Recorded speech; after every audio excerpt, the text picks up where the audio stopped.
विधायक जी, ये जो नेमत आज़ाद की कल गिरफ्तारी हुई है, जिस तरह से वो लोग प्रोटेस्ट कर रहे थे, खास करके जो 2 लड़के की कथित हत्या के बारे में, तो जो प्रोटेस्ट करना और उसके बाद उन्हीं लोगों के ऊपर जो है कि FIR करना, इसमें क्या लग रहा है आपको? कोई राजनीतिक साजिश है या कहीं ना कहीं प्रशासन जो है कि अपनी जिम्मेवारी को हटाने के लिए इस तरह की काम कर रही है ताकि उसके ऊपर प्रेशर नहीं बने? देखिए, एक तो सामान्य प्रोटेस्ट था, एक जुलूस निकाल करके लोग साहिल और सहबल की हत्या का जी जो हत्या मान रहे हैं। और प्रथम दृष्टया हमने भी जो देखा, जिस मोटरसाइकिल से एक्सीडेंट की बात कहा जा रहा है उसमें खरोच तक नहीं आया है और 4 लोग साथ जाते हैं, 2 लोग लौट के चले आते हैं और बहुत देर बाद पता चलता है कि लाश जो है सुबह में यहाँ पहुँचा हुआ है। तो इस तरह से एक शंका स्वाभाविक भी है। तो ये तमाम चीज़ें की जांच के बजाय मामले को रफा दफा करना एक बड़ी राजनीतिक साजिश है। और भाजपा के मैं समझता हूँ कि कुछ लोगों के इशारे पर सिवान जिला के प्रशासन इस तरह की कार्रवाई करके मामले को रफा दफा करना चाहती है। हम अभी भी प्रशासन से ये मांग कर रहे हैं कि गंभीरतापूर्वक जांच करें। अगर ऐसा कुछ नहीं होता है और लोगों पर दमन किया जाता है, एक और FIR नेमत खान पर हुआ है जो बेबुनियाद था। मैं समझता हूँ कि इतनी छोटी छोटी बातों को लेकर के FIR करना, जेल भेजना एकदम टारगेटेड हमला है। लोगों को डराने धमकाने की कोशिश है, आवाज़ को दबाने की कोशिश है। अगर इस तरह से लोकतंत्र की आवाज़ को दबाया गया तो हम भाकपा माले के नेतृत्व में जो लगातार लोकतंत्र बचाने के लिए लड़ते रहे हैं, लड़ेंगे। आने वाले दिनों में और बड़ी जनगोलबंदी के साथ हम इसका प्रोटेस्ट करेंगे। अच्छा विधायक जी, मेरा एक और सवाल है कि जिस तरीके से प्रोटेस्ट हुआ था और जो वहाँ के जो गश्ती दल है उनके आधार पर FIR दर्ज किया गया है। दूसरा चीज कहा गया है कि कोविड प्रोटोकॉल का उल्लंघन हो रहा है, उसको लेकर के भी इसमें दिया गया है। लेकिन उसी तरह से 2 दिन पहले जो है कि पकड़ी मोड़ पे प्रोटेस्ट हुआ था, तो वो चीजें और ये क्या दोनों में फर्क है क्या? पकड़ी मोड़ वाले को तो हमने सुना, हम तो यहाँ थे नहीं, बाहर। ये 24 पे खबर भी चला है उसका। हाँ, खबर भी चला है जी। तो वहाँ तो कुछ आगजनी भी हुई थी। हाँ। घंटों रोड जाम थे और हम देख रहे हैं कि हजारों लोग उसमें सम्मिलित थे। जी जी। यहाँ हमसे कहा जा रहा है कि 20-25 लोग होते तो कोई बात नहीं था। तो भाई, हम किसी मामले को उठाने के लिए रोड पर निकल रहे हैं, हमारे साथ कितने लोग आके सम्मिलित हो जा रहे हैं, तो हम किसको रोकेंगे? बिल्कुल। इसलिए लोग सम्मिलित हो गए तो ये उनका तो कोई दोष नहीं था। तो उसी तरीके से वहाँ हजारों लोग सम्मिलित हो गए तो दोष नहीं था। और हमेशा नॉर्मली इस तरह के प्रोटेस्ट होते रहते हैं। बिल्कुल। देश में किसान जो है 9 महीना से रोड पर बैठे हुए हैं, लोकतांत्रिक अधिकार के तहत बैठे हुए हैं। लोग उसमें मौत भी हो गई। उसमें सैकड़ों लोग की मौत हुई है।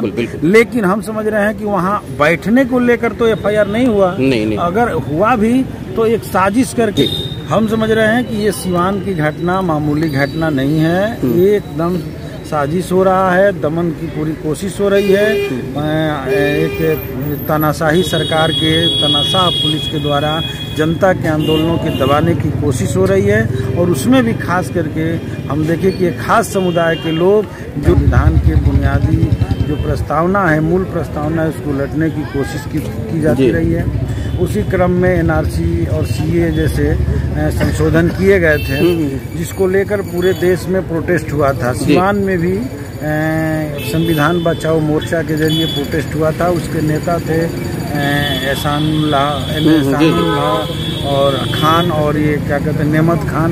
मैं सबका नाम नहीं जानता। दीपक सम्राट भी थे, बहुत सारे लोग। दीपक सम्राट सब लोग थे। और अभी हम देख रहे हैं कि उन्हीं लोगों को टारगेट करके इसमें भी नाम डाला गया है और नाम डाल करके पूरी तौर पे प्रयास किया जा रहा है कि उन लोगों को डरा दिया जाए, धमका दिया जाए। तो ये एक संप्रदाय के लोग या एक मूवमेंट से जुड़े हुए लोगों पर जो हमला किया जा रहा है, लोकतंत्र पर हमला है।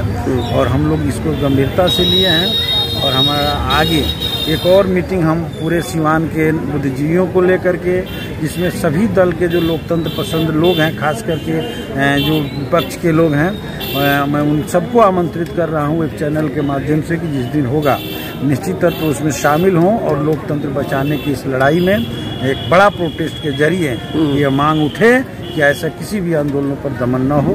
ये लोकतंत्र इसकी संविधान इजाजत नहीं देता। बिहार इससे अछूता था, खासकर सिवान इससे अछूता था। कम से कम यहाँ लोग को ये लग रहा था कि यहाँ की पुलिस प्रशासन जो है निष्पक्ष तरीके से काम कर सकती है। लेकिन जिस तरीके से एक खास समुदाय को टारगेट किया जा रहा है, इसमें आप क्या कहेंगे? कुछ दिन पहले सिवान का एसपी का एक स्टेटमेंट है, सूचना है जी, मैंने सूचना में अधीक्षक ने जो दिया है कि बांग्लादेशी लोग जो यहाँ आए हैं उनको आप लोग सूचित करिए। इस बांग्लादेशी के नाम पर किसी भी एक खास समुदाय के लोगों को टारगेट करके और उन पर कोई सूचना दे देता है तो उस पर कार्रवाई शुरू हो जाएगी, जांच शुरू हो जाएगी, अब उसको सर्टिफिकेट दिया जाएगा। इसी तरीके से हमने देखा कि किशनगंज में भी किया गया है। तो कुल मिलाकर के पिछले दरवाजे से बिहार के भीतर उसको एनआरसी को लागू करने की कोशिश हो रही है। ये बिल्कुल हम समझ रहे हैं कि गलत है।